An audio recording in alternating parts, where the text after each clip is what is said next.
गहरे जंगल में एक चतुर खरगोश रहता था। उसका नाम गोलू था।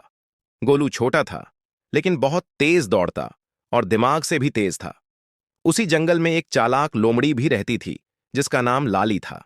लाली को हमेशा आसान शिकार की तलाश रहती थी और वह गोलू को पकड़कर खाना चाहती थी। एक दिन लाली ने गोलू को अकेले खेलते देखा और सोचा, आज मैं इसे जरूर पकड़ लूंगी। वह धीरे धीरे गोलू के करीब पहुंची और मधुर आवाज में बोली, अरे गोलू भाई, तुम तो बहुत तेज दौड़ते हो, लेकिन क्या तुम जंगल के सबसे तेज जानवर हो? गोलू को समझ आ गया कि लाली उसे किसी चाल में फंसाना चाहती है।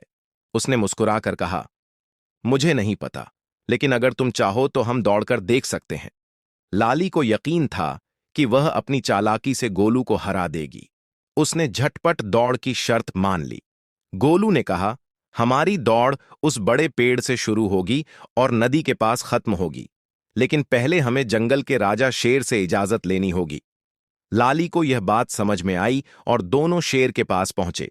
शेर ने कहा, दौड़ शुरू करने से पहले मैं तुम दोनों को जंगल के एक गुप्त रास्ते के बारे में बताऊंगा। शेर ने लाली को एक रास्ता दिखाया जो दलदल से होकर जाता था और गोलू को एक पक्का रास्ता दिखाया। जैसे ही दौड़ शुरू हुई, गोलू ने तेजी से सही रास्ते पर दौड़ लगाई, लेकिन लाली दलदल में फंस गई। लाली ने चिल्लाया, गोलू, मेरी मदद करो! गोलू को उस पर दया आ गई। उसने जल्दी से पास के बड़े हाथी को बुलाया, जिसने अपनी सूंड से लाली को बाहर निकाला। लाली को अपनी गलती का एहसास हुआ। उसने गोलू से माफी मांगी और वादा किया कि वह अब कभी उसे पकड़ने की कोशिश नहीं करेगी।